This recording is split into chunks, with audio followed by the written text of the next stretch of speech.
বিসমিল্লাহির রহমানির রহিম। 10ই ডিসেম্বর 2024 ভারতের পশ্চিমবঙ্গের বিজেপি নেতা শুভেন্দু অধিকারী আজকেও একটি জনসভায় প্রকাশ্যে দাঁড়িয়ে বলেছেন যে শেখ হাসিনা ওয়াজেদ বাংলাদেশের বৈধ প্রধানমন্ত্রী। এই যে তিনি এই কথাটা বললেন, এই কথাটা আমরা ধরে নিতে হবে যে ভারতের বর্তমানে কেন্দ্রে যে বিজেপি সরকার আছে এটা তাদেরই কথা। কারণ এই শুভেন্দু অধিকারী 5ই আগস্ট 2024 সালের পর থেকে প্রতিদিন কোনো না কোনোভাবে তিনি কথা বলে যাচ্ছেন। তিনি এক একটা ইস্যু নিয়ে কথা বলছেন। কখনো বলেন বাংলাদেশে চাল ডাল পেঁয়াজ রসুন এগুলো সাপ্লাই বন্ধ করতে হবে, কখনো তিনি সীমান্তে গিয়ে জড়ো হচ্ছেন, সেখানে গিয়ে তিনি উস্কানিমূলক কথা বলছেন।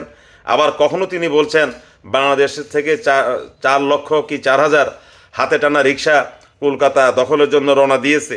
এমনিভাবে তিনি নানাবিধ কথাগুলো বলে আসছেন। আসলে তিনি আজকে যে কথাটা বলেছেন এই কথার দ্বারা মনে হয় গতকালকে ভারতের যে পররাষ্ট্র সচিব জনাব বাবু রাজীব মিস্ত্রি যিনি এসেছিলেন তিনি খামাকে এসেছেন। আজকে শুভেন্দু অধিকারীর এই বক্তব্যের পর প্রমাণিত হয়েছে যে বর্তমানে যে ভারতের যে বর্তমান বিজেপি সরকার আছে তারা ডক্টর ইউনূস সরকারের সাথে কোনোরূপ ভালো পরামর্শ চাচ্ছেন না এবং কোনো বাংলাদেশের জনগণের সাথে বা বাংলাদেশের সাথে তারা বন্ধুত্বপূর্ণ সম্পর্ক বজায় রাখতে চাচ্ছেন না। গতকালকে রাজীব মিস্ত্রি যেটা সফর করেছেন জাস্ট একটা করার মতো দরকার, উনি আসার দরকার, উনি এসেছেন।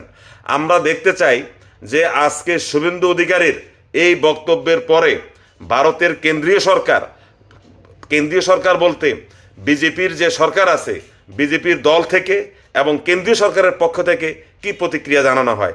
যদি ভারতের কেন্দ্রীয় সরকার এবং দল হিসাবে বিজেপি শুভেন্দুর বিরুদ্ধে কোনো কড়া পদক্ষেপ বা তাকে কোনো সতর্ক বার্তা না পাঠায় তাহলে ধরে নিতে হবে যে ভারতের বর্তমান সরকার শেখ হাসিনাকেই এখনও বৈধ প্রধানমন্ত্রী মনে করেন এবং ডক্টর ইউনূস সরকারকে ছাত্র জনতার যে গণ অভ্যুত্থান এটাকে তারা অবমূল্যায়ন করছে। সবাই ভালো থাকবেন, ধন্যবাদ।